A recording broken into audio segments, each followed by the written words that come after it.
Hello friends. तो आज जो है इकोनॉमिक चैप्टर है जो मैं आपको पढ़ाने वाला हूँ। इकोनॉमिक्स भी बड़ा इम्पोर्टेंट रोल प्ले करता है। ठीक है, अगर मैं बात करूँ इकोनॉमिक्स की तो कुछ इसमें डेफिनेशंस आती हैं, कुछ रिलेटेड चीज़ें होती हैं इकोनॉमिक्स से रिलेटेड, और उसमें एक ख़ास हिस्सा होता है आरबीआई और एसबीआई का।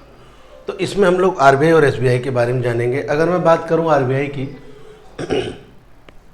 तो आरबीआई में टोटल 21 सदस्य होते हैं। इसमें एक गवर्नर और 4 डिप्टी गवर्नर होते हैं। अगर मैं इन 4 डिप्टी गवर्नर का नाम लिखूं तो एक हमारे माइकल पात्रा हैं,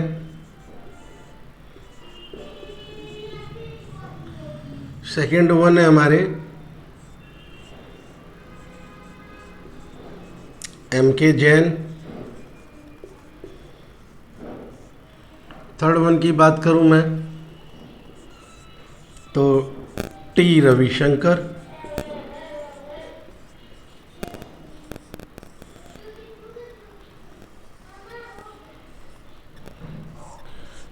चौथे जन की बात करूं तो उनका नाम है एम राजेश्वर राय। ठीक। और अगर मैं बात करूं वर्तमान गवर्नर की तो शक्तिकांत दास है। टोटल सदस्य देखा जाए तो इसके अंदर टोटल सदस्य 21 होते हैं।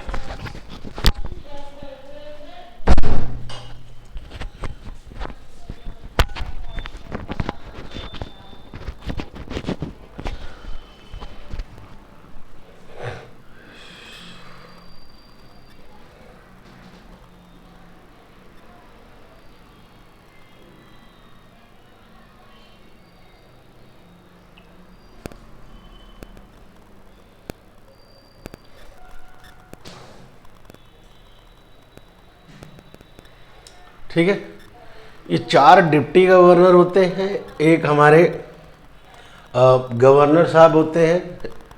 ठीक, 10 जो है गवर्नमेंट नॉमिनेट करती है, मोस्टली इंडस्ट्रियल सेक्टर से होते हैं। इंडस्ट्रियल सेक्टर से ज़्यादातर इन्हें नॉमिनेट किया जाता है या इकोनॉमिक्स के अच्छे जानकार होते हैं।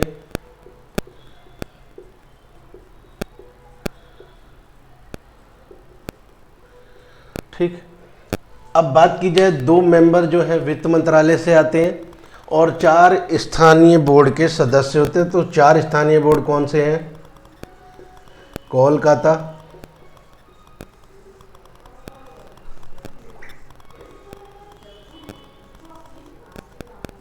मुंबई, चेन्नई और दिल्ली। तो ये बात हो गई आरबीआई के बारे में। 21 सदस्य होते हैं, 4 हमारे डिप्टी, एक गवर्नर। तो ये कुछ इन्फॉर्मेशन देनी थी। इसमें 4 स्थानीय निदेशक भी शामिल होते हैं। अब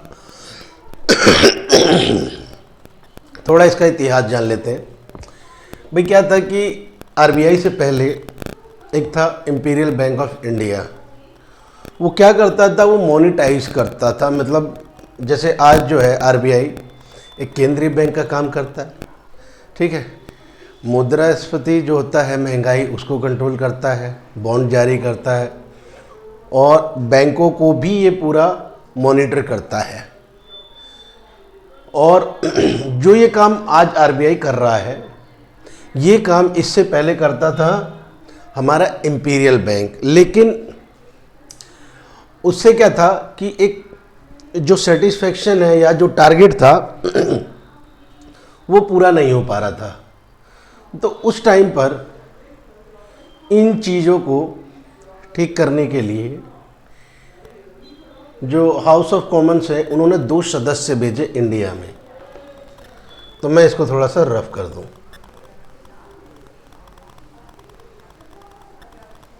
तो चीज़ों को मॉनिटर करने के लिए और सही करने के लिए उस टाइम पर ये लगा कि हमें एक केंद्रीकृत बैंक चाहिए, सेंट्रलाइज्ड बैंक चाहिए, जो सारी चीज़ों को मॉनिटर कर सके, और दूसरा लोगों में फेथ वापस डेवलप कर सके। तो उस टाइम पर यंग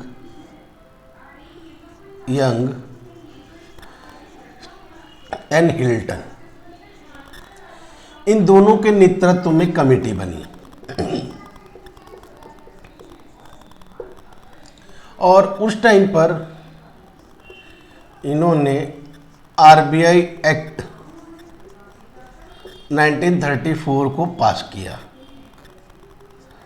ठीक है, जो आरबीआई को सारी शक्तियां देता है और ये इंडिया का फर्स्ट सेंट्रलाइज्ड बैंक था। और अगर मैं बात करूं वर्ल्ड में, विश्व का पहला वर्ल्ड फर्स्ट सेंट्रलाइज्ड बैंक की बात करूं मैं, तो वो था स्वीडिश रिग्ज बैंक, जो कब बना? 1668 में। और ध्यान रखिएगा, Nobel prize in economy is given by this bank. Clear? तो भाई वर्ल्ड का पहला जो सेंट्रलाइज्ड बैंक है वो है स्वीडिश रिग बैंक, जो कि कहाँ खुला था? स्वीडन में।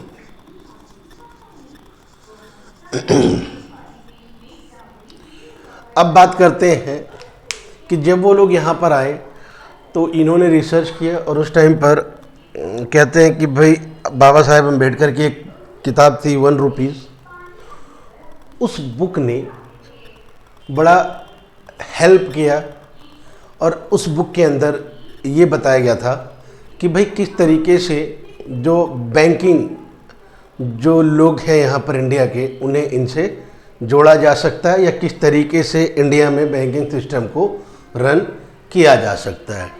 तो उस बैंक ने काफ़ी हेल्प की और उसके बाद एक आरबीआई एक्ट बना 1934। फिर जाके 1 अप्रैल 1935 को RBI get stabilise in India. तो भाई उसके बाद 1 अप्रैल 1935 को आरबीआई क्या हुआ? इंडिया के अंदर स्टेबलाइज्ड हो गया। अब बात करें भाई जो इसका चिन्ह है, तो वो क्या है? ताड़ का पेड़ प्लस बाग। उसके अलावा अगर बात की जाए मुख्यालय की, तो ध्यान रखिएगा 1935 से 37 तक ये कहाँ था? कोलकाता। फिर 1937 से प्रेजेंट इसका मुख्यालय कहाँ है? मुंबई में है।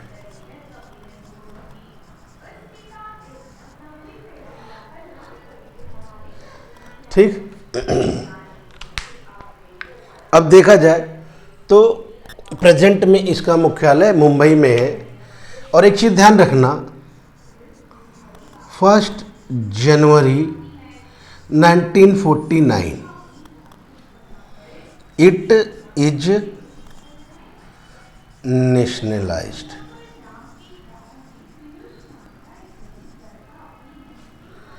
ठीक है।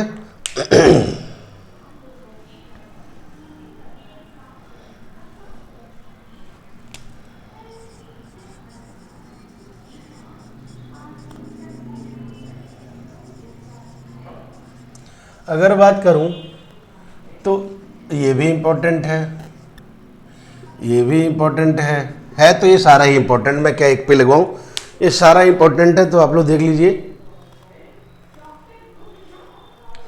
तो अब मैं जा रहा हूं इसको क्लियर करने। यहाँ पर हमने कहानी समझ ली, कितने मेंबर्स होते हैं कमेटी में, सदस्य कितने होते हैं, किसके रिकमेंडेशन पे बना, यंग और हिल्टन कमेटी के रिकमेंडेशन पर।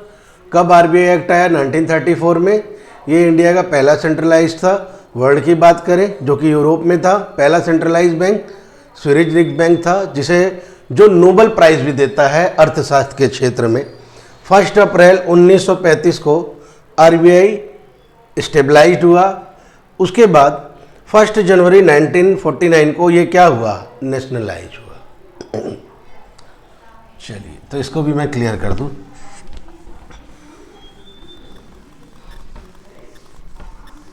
अब एक चीज और हम लोग समझ लेते हैं कि आरबीआई ने इंडिया के अलावा भी कई बैंकों के लिए काम किया है। इकलौता बैंक है जिसने पाकिस्तान,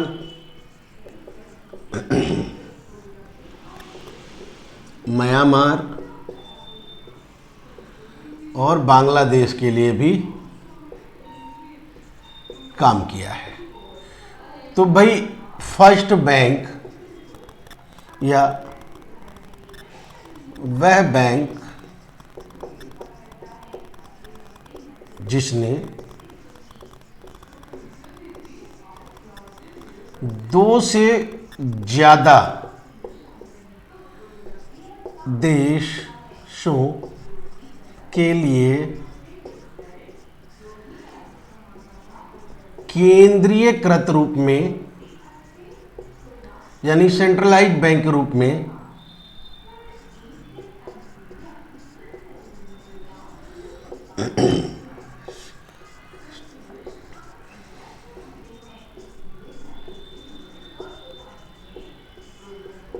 चलिए, अब उसके अलावा बात किया जाए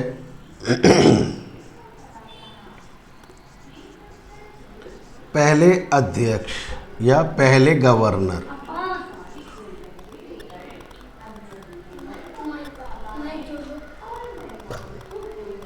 तो पहले गवर्नर की बात करें तो ऑसबर्न स्मिथ। अब बात की जाए पहले भारतीय गवर्नर,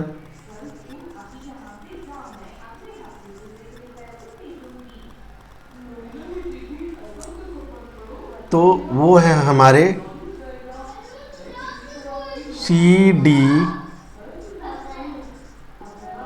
देशमुख। और अगर मैं बात करूं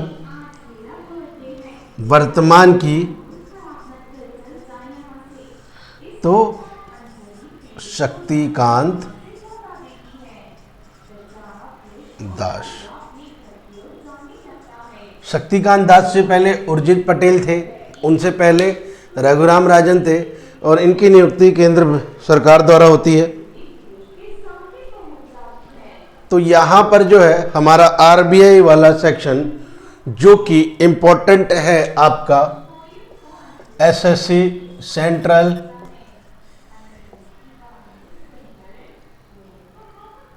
सीआरपीएफ, आरपीएफ, यूपी पेट, सबके लिए कॉमन है भाई।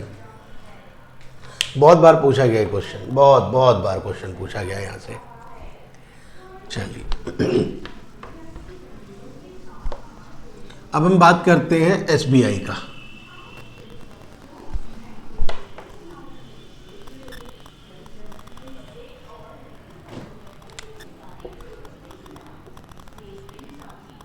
तो भाई ध्यान रखना, एसबीआई की कहानी कैसे शुरू होती है।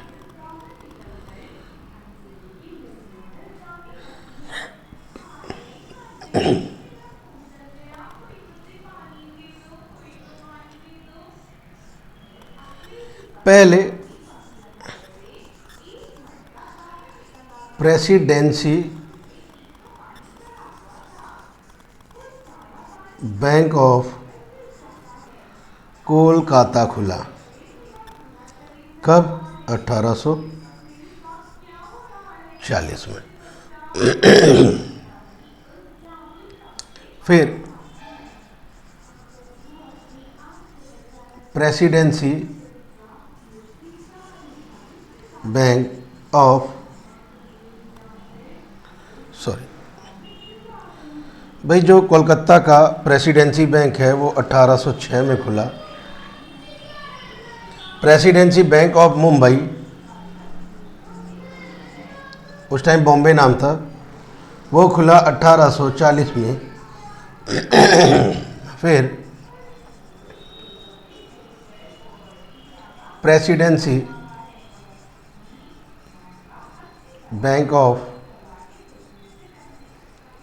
मद्रास खुला 1843 में।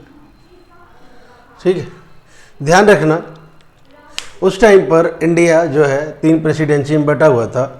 तो जो कोलकाता प्रेसिडेंसी थी, या फिर मुंबई की बात करूं मैं, या फिर मद्रास की बात करूं, इन तीनों प्रेसिडेंसी बैंक का एक चीज़ था कि ये अपने अपने क्षेत्र में काम करती थी। दूसरा, इन तीनों बैंक की अपनी अलग अलग करेंसी थी उस टाइम पर। फिर आगे चल के जब वर्ल्ड वॉर से गुजरा, सेकेंड वर्ल्ड वॉर आया, तो 500 से 700 अराउंड बैंक उस टाइम पर बंद हो गए थे, और लोगों का बिलीव जो है ना वो बैंकिंग से ख़त्म हो गया था, पूरा अच्छे से ख़त्म हो गया था। तो जब ख़त्म हुआ तो उस टाइम पर उन्हें ये समझ में आया कि भाई एक तो लोगों का विश्वास जगाना है, उसके अलावा ये जो बैंक बंद हुए हैं उन पे कोई प्रॉपर मॉनिटर करने वाला कोई था नहीं। उस टाइम पर कोई भी मॉनिटर करने वाला था नहीं। तो क्या हुआ कि जब कोई मॉनिटर करने के लिए था नहीं, दूसरा ब्रिटेन, जो ब्रिटिश थे उस टाइम चाह रहे थे कि भाई लोग भी जुड़े हमारे बैंकिंग सिस्टम से, और सेकेंड वर्ल्ड वॉर का टाइम 500-700 बैंक बंद हो गए। एक झटका सा हुआ इकोनॉमी के लिए इंडिया की। ठीक है, तो उसके बाद इन लोगों को लगा यार नहीं यार, हमें लोगों को वापस बिलीफ इनका पैदा करना पड़ेगा। दूसरा, एक सेंट्रलाइज्ड बैंक बनाना पड़ेगा जो इन सबको ध्यान में मतलब अच्छे से देखे, मॉनिटर करे। तो आगे चल के क्या हुआ कि ऑल प्रेसिडेंसी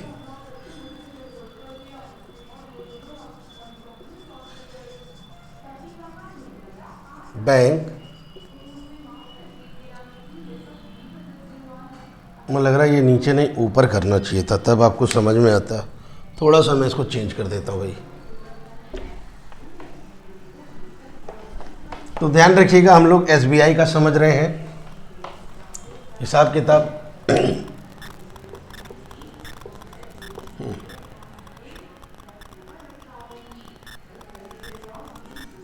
प्रेसिडेंसी बैंक,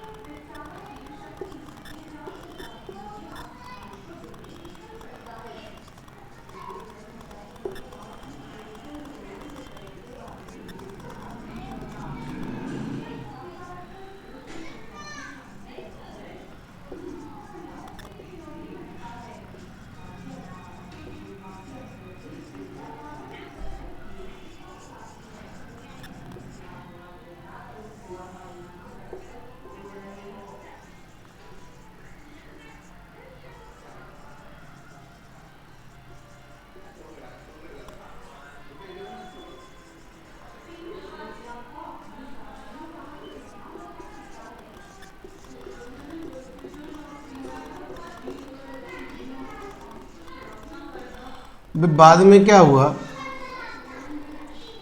ये जो तीनों बैंक है ये क्या हुआ, मर्ज्ड हो गया। कब मर्ज हुआ, 27 जनवरी 1921 को। और क्या नाम से बना ये तीनों bank, Imperial Bank of India और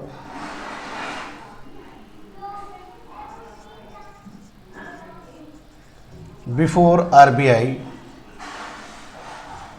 it act as centralized bank.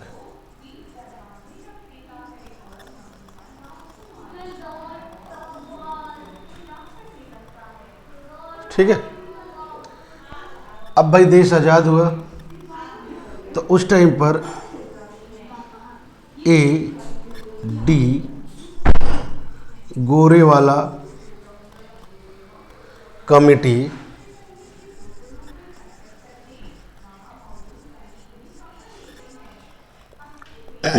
बनी। इसके रिकमेंडेशन पे ये क्या कर दिया गया, स्टेट बैंक ऑफ इंडिया कर दिया गया। इसका नाम कब, 1 जुलाई 1955। AD गोरावाला ने, कमेटी ने सुझाव दिया कि भाई स्टेट बैंक को हमें क्या करना चाहिए, नेशनलाइज करना चाहिए, और इंपीरियल बैंक को नेशनलाइज करना चाहिए, और नाम बदल के SBI रख देना चाहिए।